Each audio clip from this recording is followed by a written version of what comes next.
सहनाववतु सहनौ भुनक्तु सह वीर्यं करवावहै तेजस्विनावधीतमस्तु मा विद्विषावहै। ओम शांति शांति शांति। बोलो श्री पीपाजी महाराज की जय हो। महासती सीता साध्वी जी की जय हो। सीता जी और टोडा नरेश की महारानी का ये संवाद चल रहा है, सत्संग चल रहा है।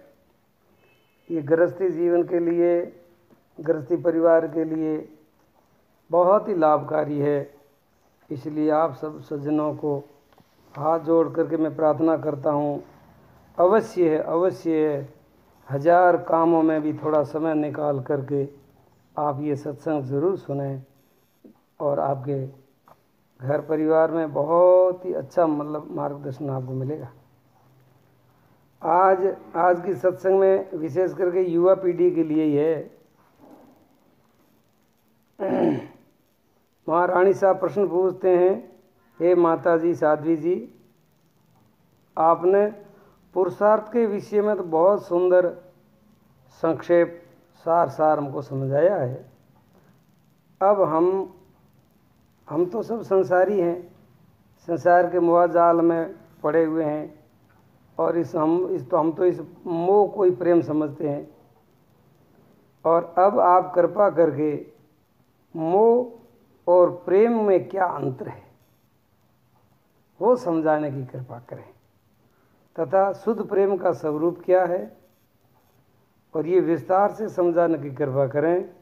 क्योंकि आजकल युवा पीढ़ी इस मोह को ही प्रेम समझ करके, इस वासना को ही प्रेम समझ करके वो बेचारे इस अमूल्य समय को और इस अमूल्य जीवन को बर्बाद करके नरक में जा रहे हैं। तो उनका बचाव हो सके, जीवन का वो सत्यानाश कर रहे हैं और फिर अंत में पछताते हैं और इस जीवन का संयम खो करके एक दूसरों की जान भी ले लेते हैं या खुद जान गंवा भी देते हैं। देखो ये मोह में और वासना में कितनी ताकत है, वो किसी की जान भी ले सकते हैं, इतना खतरनाक है। और उसको समझते क्या है कि हमारे प्रेम है। प्रेम ऐसा होता है? प्रेम किसी की जान लेता है? नहीं, प्रेम तो जीवन है, प्रेम तो जीवन देता है। लेकिन उस वासना को, अंधकार को, मोह को, काम विकारों को उसने प्रेम समझा है, इसलिए वो जीवन को नाश कर देते हैं। इसलिए मैं आपसे प्रार्थना करती हूँ कि युवा पीढ़ी के लिए सही मार्गदर्शन देने की कृपा करें, ताकि सबों का घर परिवार, समाज एवं देश को महान पतन से बचाया जा सके। इतनी आप कृपा करके, संत बड़े कृपालु होते हैं, दयालु होते हैं। मेरा तो ये विश्वास है माता जी, संतों की अगर कोई बात मानेगा, सुनेगा, समझेगा तो उनका घर परिवार स्वर्ग बना रहेगा। सीता जी कहते हैं, प्रिय, ये बात बिल्कुल सत्य है, आपने कहा बिल्कुल ठीक कहा है। वर्तमान में युवा पीढ़ी भटक रही है अंधकार में, उनके जीवन में कोई संयम नहीं है, कोई संस्कार नहीं है, कोई आध्यात्मिक धार्मिक शिक्षा भी नहीं है। इसीलिए संसार में जिसको हम प्रेम कहते हैं वह प्रेम नहीं, वह तो मोह है, वो वासना है। मोह का कारण अज्ञान होता है, अज्ञान के कारण मोह बढ़ता है, अज्ञान के कारण वासना बढ़ती है। वो अविद्या है, अविद्या के कारण ही है। और जो प्रेम है वो तो अविद्या का कार्य नहीं है, प्रेम तो ज्ञान का कार्य है। जहाँ विद्या होती है, ज्ञान होता है, वहाँ प्रेम की ज्योति जगती है। प्रेम का कारण ज्ञान है, प्रेम का कारण विद्या है, जो हम पहले आपको बता चुके हैं। संसार में जितने भी दुख आते हैं वह सब मोह के कारण आते हैं, वासना के कारण आते हैं। और रामायण में एक चौपाई भी आती है, उसमें भी लिखा है, मोह सकल व्याधीन कर मोला, ताते उपजे पुनि भवसूला। संसार में जितने दुख पैदा होते हैं वो ज़्यादातर सब मोह के कारण ही होते हैं, और मोह होता है ज्ञान के कारण। हे देवी, प्रेम तो परमात्मा का स्वरूप है, प्रेम प्रकाश है और मोह अंधकार है। अब ध्यान से सुनना, मोह और वासना का अंतर, मोह और प्रेम का अंतर क्या है वो समझा रहे हैं। ध्यान से सुनना, शास्त्रों का सार भी यही है, प्रेम जीवन में प्रकाश देता है और मोह और वासना जीवन में अंधकार फैलाते हैं। प्रेम आनंद देता है, मोह और वासना का परिणाम दुख होता है। प्रेम जीवन में तृप्ति लाता है, मोह और वासना जीवन में तृष्णा बढ़ाता है, और वो तृष्णा कभी भी शांत नहीं होती है। जीवन समाप्त हो जाता है लेकिन तृष्णा समाप्त नहीं होती। प्रेम जीवन को मुक्त करता है, मोह और वासना बंधन बढ़ाता है, उसमें बंध जाता है। मतलब मोह और वासना बांधने वाली है, प्रेम जीवन को मुक्त करता है। प्रेम स्वतंत्रता लाता है और मोह और वासना में जीव परतंत्र बन जाता है। प्रेम की धारा आत्मा की तरफ बहती है और वासना और मोह की धारा जो है वो संसार की तरफ बहती है, अधोगति की तरफ बहती है। इसीलिए प्रेम अविनाशी है और मोह नाशवान है। प्रेम अविनाशी की यात्रा है और मोह नाशवान की यात्रा है। जीव मात्र परमात्मा का अंश होने से प्रेम स्वरूप ही परमात्मा को प्रेम रूप में ही वो पाना चाहता है, क्योंकि परमात्मा प्रेम स्वरूप है।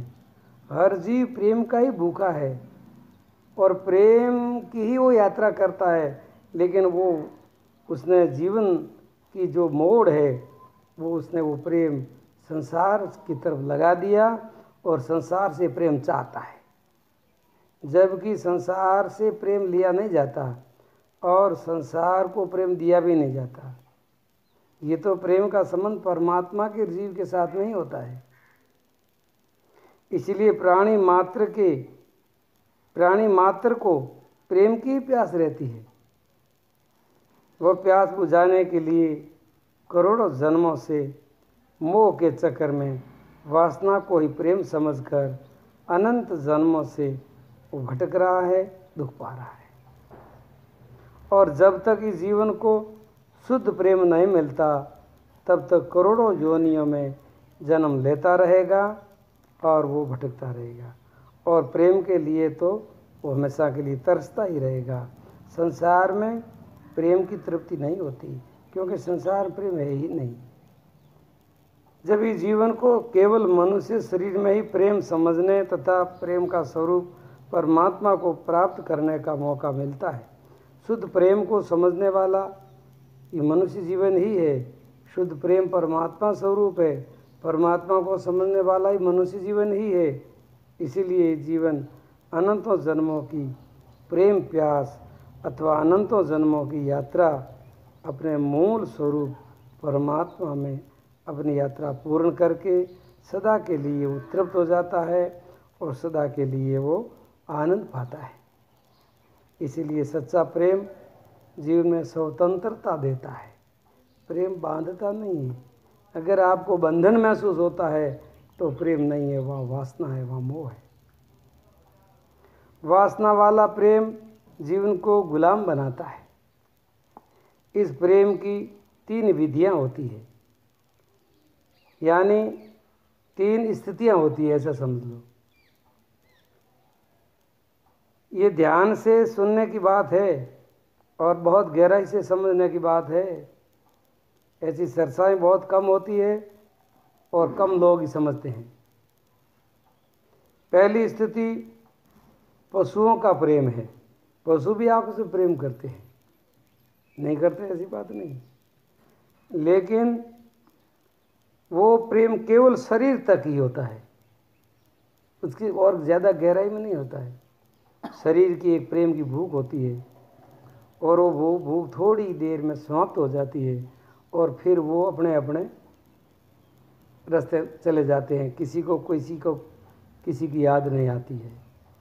वो शारीरिक प्रेम होता है, पशु भी करते हैं, वो क्षण मात्र के लिए करते हैं और उससे संसार का विस्तार तो होता है, लेकिन उसमें तृप्ति जैसा कुछ नहीं होता, उसमें कोई प्रकाश जैसा कुछ नहीं है। कुछ समय के लिए वासना वाला प्रेम शांत हो जाता है और फिर वो अपने खान पीने में लग जाते हैं। ये पशु प्रेम है, पशुओं का शारीरिक प्रेम है। दूसरी प्रेम की स्थिति है वो मनुष्यों का प्रेम है। तो मनुष्यों का प्रेम उससे थोड़ा गहरा है।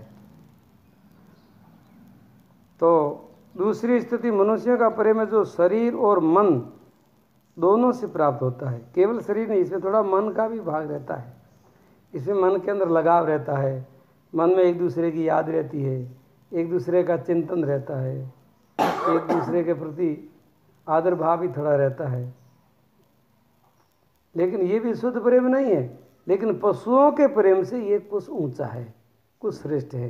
ये बहुत समझने की बात है। कुछ बुद्धिशाली लोग होंगे वो समझेंगे, जिसके अंदर बुद्धि ही पशु बुद्धि है तो बेचारे इस बात को नहीं समझे, वो तो कि ये तो बकवास है, ऐसा करके उनको नहीं सुनेगा। लेकिन ये बड़ी वैज्ञानिक बात है, ये कोई अंधश्रद्धा की बात नहीं है, ये प्रत्यक्ष हो रहा है। और आप भी थोड़ा विचार करोगे तो आपको भी बात समझ में आएगी, ये वास्तव में ये सही है। तो दूसरा प्रेम मनुष्यों का प्रेम, पहला प्रेम पशुओं का प्रेम जो केवल शरीर तक ही होता है। दूसरा प्रेम मनुष्यों का प्रेम जो शरीर से थोड़ा ऊपर उठता है, मन की तरफ जाता है, मन की गहराई में वो थोड़ा जाता है, तो मन का मिलने से प्राप्त होता है। अब संसार में देखो, मनुष्यों के आपस में मन नहीं मिलता है तो वहाँ प्रेम होता ही नहीं। थोड़ा मन मिलना चाहिए। जब एक मनुष्य को एक दूसरे को प्रियता लगती है, प्यारे लगते हैं, एक दूसरे के निकट रहते हैं, निकट आते हैं, जिसको थोड़ा दोस्ती का रूप कह सकते हो, तो वहाँ मन का मिलन होता है। शरीर से अलावा मन का मिलन थोड़ा होता है, वहाँ थोड़ा प्रेम जागृत होता है। लेकिन पूर्ण शुद्ध प्रेम अभी तक वहाँ नहीं है, उसमें भी कुछ स्वार्थ हो सकता है। तो ये प्रेम भी बहुत कम लोगों के जीवन में ही होता है। मन का मिलना भी बहुत कम लोगों में और होता है, बहुत कम समय तक रहता है। कुछ अपना स्वार्थ पूरा नहीं हुआ तो मन टूट जाता है, अरे ये तो बेकार आदमी निकला, मैं तो यार इसको अच्छा समझा था, अरे इसने तो धोखा दे दिया। उसने धोखा नहीं दिया, तेरे अंदर कुछ स्वार्थ था, तेरा स्वार्थ सिद्ध नहीं हुआ तो तुमने कह दिया वो बदमाश है। ये कोई बात थोड़ी हुई। तो ये दूसरे प्रेम में लगभग काफ़ी मन अलझे हुए हैं, लेकिन उनका शुद्ध प्रेम अभी तक जीवन में प्रकट नहीं हुआ है। उसके अंदर स्वार्थ रहता है, स्वार्थ के कारण प्रेम जरूर करता है, लेकिन वो शुद्ध प्रेम नहीं है। तीसरा प्रेम है भक्तों का प्रेम, मतलब संतों का प्रेम, योगियों का प्रेम, ज्ञानियों का प्रेम, सज्जनों का प्रेम।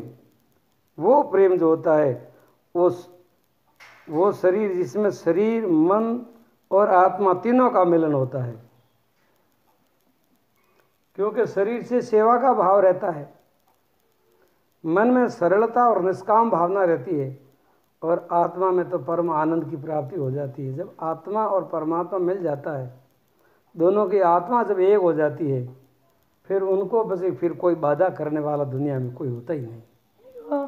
मन का बंधन तो कई बार टूट जाता है, लेकिन आत्मीय संबंध जब बन जाता है, आत्मा जब एक हो जाती है, तो फिर वो कभी टूटती नहीं है, बहुत गहरा प्रेम होता है। तो वो आत्मा का प्रेम जो है वो सज्जनों का प्रेम है, संतों का प्रेम है, ज्ञानियों का प्रेम है, योगियों का प्रेम है। फिर वो भले संसार छूट जाता है, शरीर छूट जाता है, सब कुछ छूट जाता है, लेकिन उनकी जो भीतर को प्रीति जो जागी है परमात्मा के प्रति, वो फिर कभी टूटने वाली नहीं, उसको कोई तोड़ने वाला नहीं होता। तो पहला प्रेम है केवल शारीरिक प्रेम है, वो पशुओं का प्रेम है। दूसरा शरीर और मन का मिलन, ये मनुष्यों का प्रेम है। तीसरा प्रेम है शरीर के माध्यम से मन का मिलन और आत्मा का मिलन, वो बड़ी गहराई में जाता है, वो शुद्ध प्रेम होता है। तो ये शुद्ध प्रेम का जो मिलन है ये तो कोई विरले पुरुषों में होता है, ये तो कोई महापुरुषों में होता है। वो तो मीरा जैसी कोई दीवाना प्रेम दीवानी होती है, या चैतन्य महाप्रभु जैसे, या तुकाराम जैसे, ऐसे प्रेमी भक्त होते हैं, वो दीवाने होते हैं दुनिया में।